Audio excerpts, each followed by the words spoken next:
cooking channel, Veggielicious, where I'd like to present yummy, nutritious, healthy, and often plant-based recipes to you.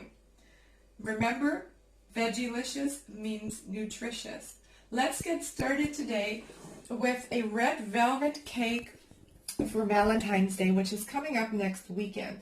This is a plant-based cake, and we're starting out with the dry ingredients.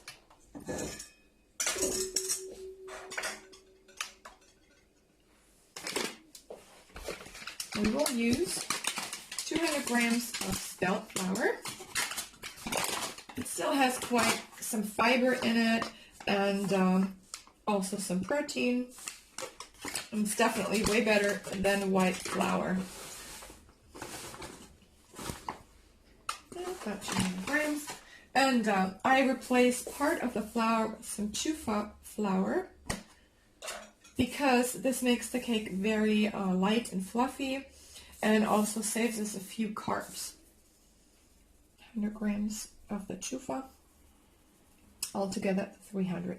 Of course, you can use some ground oats instead. I just cannot eat oats. My body will rebel.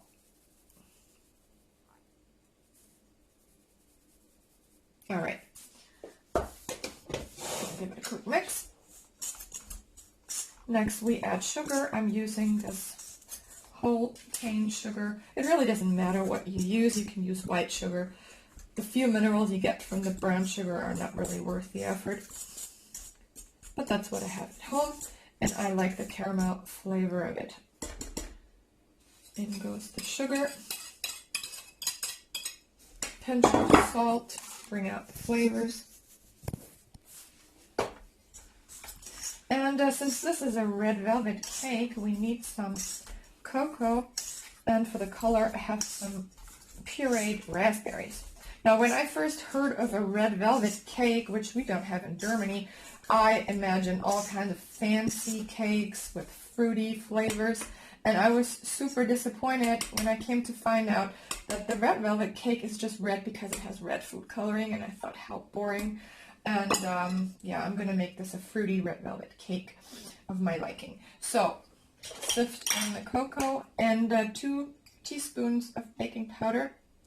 There has to be some baking powder. I don't really like the taste of it, but I try to minimize it as much as I can. We need a bit of rising agent here. Now, I've never made this before, so this is like a premiere here, guys. And if the color doesn't turn out red enough, we can still add some food coloring, but I would rather keep it natural. All right, pause it.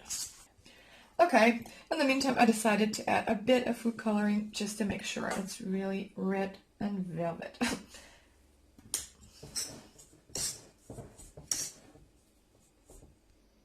Now for the wet ingredients, I have 180 milliliters plant milk. I'm using rice milk as I cannot eat oat, cannot eat almond, cannot eat soy. I would not recommend using soy even if you can handle it because of the taste. It really ruins it.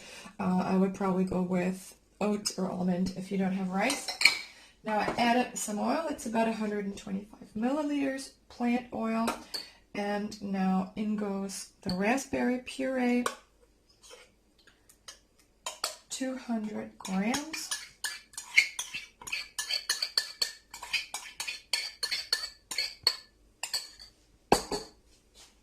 And where is my...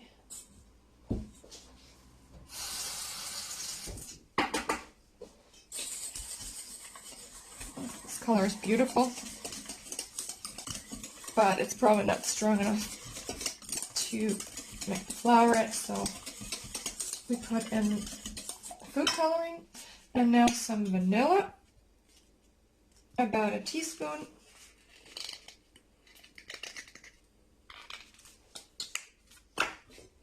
All right. Now the fun begins. We're going to pour the wet ingredients into the dry ingredients. What I learned from experience is that when you make vegan cakes, you cannot whisk vigorously because it's going to be a dense, terrible mess that you don't want to eat. I just found this out the hard way. I was about to give up on vegan baking because of that, but thank God I turned the corner. So just carefully. Can you hear that?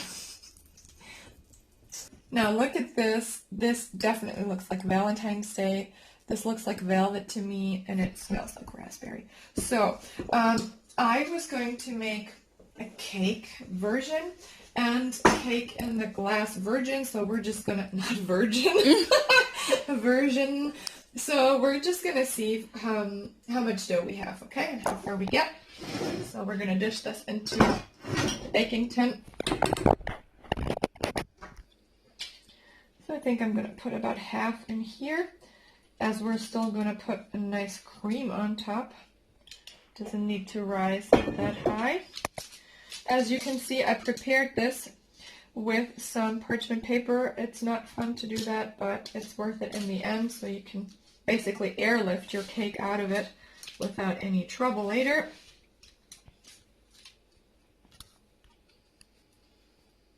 Yep, I think that's enough. Okay, this is what it looks like now. I really love the pretty colors, go together so well. I love my new Le Creuset baking tin. And these are the 3 cakes in a glass. And it goes in the oven. I'll see you later. Alright guys, and we took the cake out of the oven. I'm super excited. Look at this color. It hasn't really lost any of its brightness. It didn't turn brown. The cake has risen a lot more than I wanted it to. There's barely room for my cream, but still enough. So we're going to top this off with a really yummy white chocolate coconut cream. Okay, we'll show you how to do that in a minute.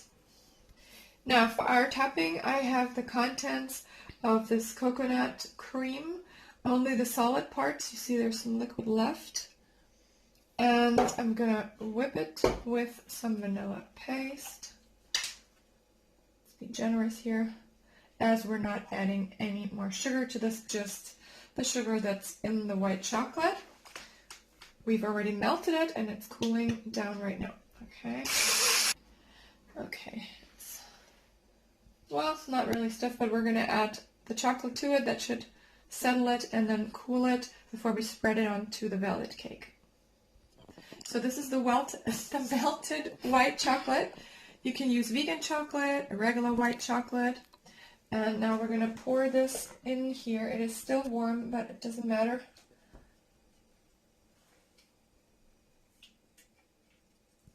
Hopefully a final whip. As you can see, it's a bit liquid. We're going to put it outside in the freezing cold in Germany until it is spreadable.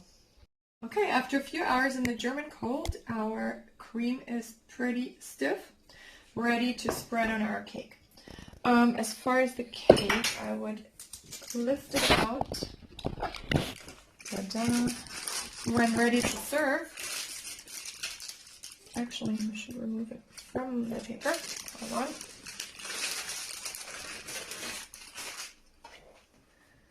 Okay, and grab on the white chocolate. Oh, look at that. Coconut mousse. If you want this super firm, you would have to freeze it, which I'm not a fan of. I think it's okay to be a bit runny when you cut it. Not gonna hurt the pleasure. Look at that. Be generous. It's Valentine's Day. You don't want anyone to go hungry, especially not your loved ones.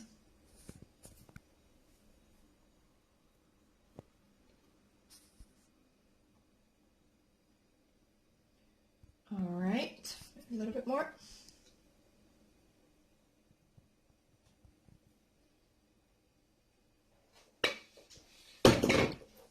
So for the cake in a glass, sorry, you just basically drizzle it on. No need to be piping anything, it's too soft for that.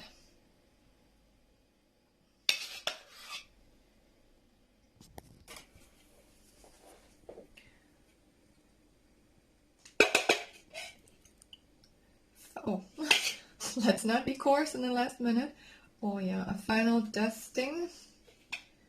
I guess the pros would do it something like this. I can't do it like that.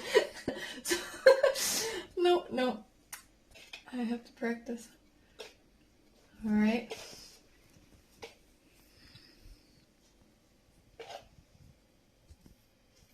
And of course, some raspberries. Where are they? Fresh raspberries coming in. Okay, I'm going to cut this in 8 slices. Okay, now for my favorite part, slicing and eating.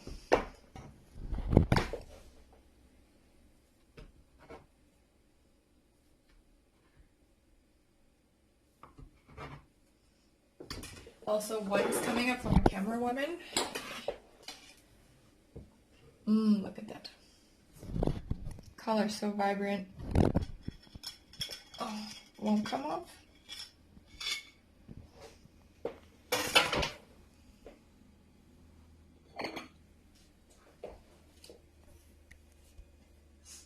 Okay, the moment of truth, guys. Ready?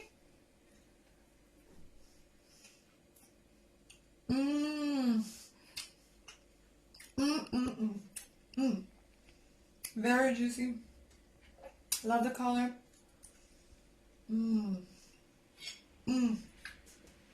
best thing is this simple ganache. But everything without animal cruelty. So I hope you're going to try this and enjoy your Valentine's Day. Thank you for joining. Bye bye.